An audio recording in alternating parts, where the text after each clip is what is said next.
Allison here. It has been a busy week, busy month. It's finals week at school. I'm a grad student who's majoring in writing. So most of all of my homework, most of everything that has been consuming my time has involved writing long papers or copious amounts of poems and stories, since my concentration is creative writing. But have a little time. So I'm getting to some videos that I have been brainstorming in my head for a while. And the first video that I'm going to be recording, or what I will be talking about today, is my most recent haul. It's been Black Friday!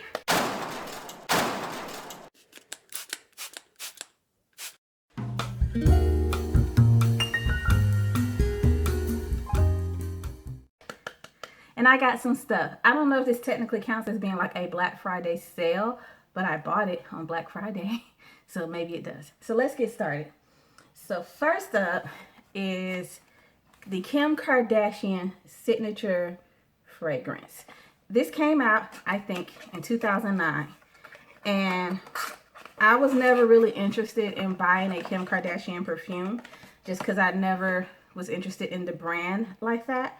But then I started reading that this is a good dupe for Gucci Bloom, which I own a 1 ounce bottle of, and I love it. And I'm not eager to use up my 1 ounce bottle too quickly, even though I love it. So I don't wear it that often. But now I have something that smells like Gucci Bloom. I can wear as much as I want because I got the 3.4 ounce bottle, or the 100 milliliter. So I can just spray to my heart's content. Like Gucci Bloom, this doesn't last long if you spray in a normal way, like if you just do one spray on each pulse point. But different from Gucci Bloom, you can kind of overspray this without it getting kind of like crazy. I've oversprayed Gucci Bloom before. It can give people a headache or whatever. There's been one or two times it's given me a headache. But this one isn't as intense if you overspray, but you still have to be careful. Not like 3 or 4 sprays per pulse point, but I think I can get away with 2 sprays per pulse point. As you can tell, this isn't going to be a video where I'm discussing notes a lot, but what I will say about that perfume is that it is a very beautiful white floral. If you don't like tuberose, then you won't like that perfume, or a good number of the perfumes I own, because I love tuberose. Next up was my shocking, amazing surprise of a purchase. I went to Ross Dress for Less, and I was just kind of like, I just want a nice perfume, but a cheap one. Like, cheap as in I didn't want to spend a lot of money. I picked up the Jennifer Aniston signature perfume, but it really wasn't calling to me because it's a very beachy perfume, and it's winter. I don't really want to smell something that reminds me of sand and surf and coconuts and stuff like that. It's just not the time right now. So I knew if I purchased it, it would just be something that I purchased and kind of put away for later. I wanted something that I would purchase and wear. And I saw Adam Levine for her for $9.99. So what I love about this, it comes in a sleeve with a picture of Adam Levine. I'm not a big Adam Levine fan, so I could throw that away if I want.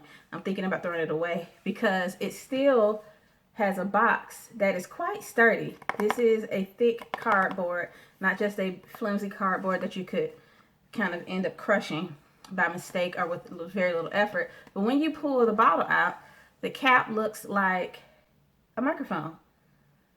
This one is pretty close to the skin.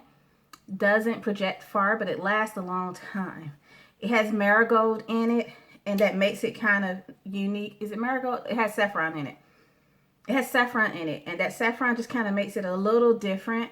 Supposedly, it is a dupe for Santal Blush by Tom Ford, or from the Tom Ford brand. But I love the scent. I love the scent of Adam Levine for her. It's a very comforting scent. It's not a very I don't think this will be an easy compliment getter just because it's kind of close to the skin. Someone would have to be up on you to know if they like it or not. But anyone who does get a chance to smell this on you, I think they will find it like comforting and pleasant. It's not necessarily like, ooh, where you going? It's just like, just kind of a feeling. That's what I get from it. I'll do a separate video, hopefully, where I get into more detail. But this video isn't meant to be that long. Next up is one that I didn't necessarily love right when I got it, but it grew on me within a day. We have here Fantasy by Britney Spears, Intimate Edition. I have the original Fantasy, and this on initial spray reminded me of it so much that I was just kind of like, why did I buy this? But once I wore it a little longer, I did smell the difference. It wasn't an exact dupe, even though it has the same DNA. You can tell they're related. But this one, it smells kind of sweet, powdery, cushiony. That's what I think of when I smell this. And it has kind of a musky, sweatery smell, I guess. But the cotton candy smell still kind of comes through, because Britney Spears Fantasy can have kind of like a sweet smell to it. Basically, if you like pink sugar, you'll probably like Britney Spears Fantasy, even though they're not dupes. But yeah, if that's your style of fragrance, like pink sugar, anything that smells sweet and deliciosa, you'll like this, even though it still has some floral elements to it. But that's what it looks like out of the box. I just realized I didn't really show that to you. I just kept talking so much. But that's the other one I got. And then last but not least is Viva La Juicy Gold Couture.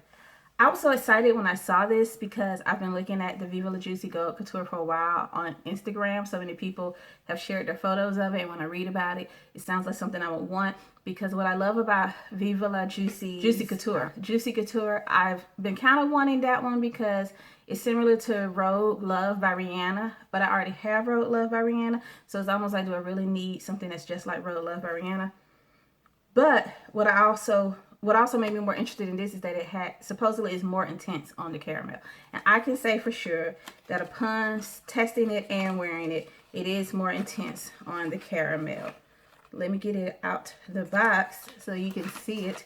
So what upset me once I opened it is that the 1 ounce version isn't as nice as the bigger bottles as far as the packaging. The bigger bottles, all of this is gold. Like, if you can see, this one is clear, and then they have gold plating. And so they kind of use that for the gold to kind of shine through the rest of the bottle.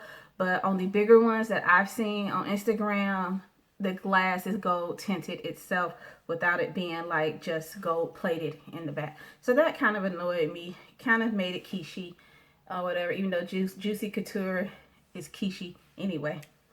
But I wore this today, and I wore this layered with quite a few things.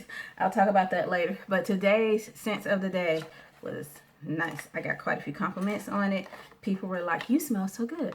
But I'm going to make a separate video talking about that, just because I was kind of surprised myself with the layering that I did, but it ended up coming out great. So that concludes this video. That was 8 minutes. Yay! It might be shorter once I edit it. Who knows? But thanks so much for watching. Stay tuned for more videos because they're coming. So go ahead and subscribe to my channel if you're not, so you can see the next one.